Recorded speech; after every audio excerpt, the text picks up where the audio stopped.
मृतक आहे याच्यामधला शैलेश उर्फ अण्णा हिरालाल राहणार हा सिहोर भोपाळचा आहे.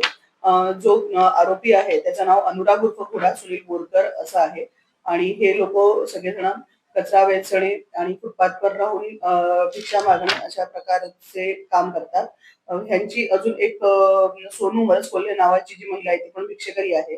सोनू मरस कोल्हे हिचं अनुराग बोरकर याच्या सोबत लग्न झालं होतं किंवा पती पत्नींसारखे ते राहत होते. आणि त्याशिवाय मृतक शैलेश उर्फ अण्णा ह्याच्यासोबत पण संबंध होते.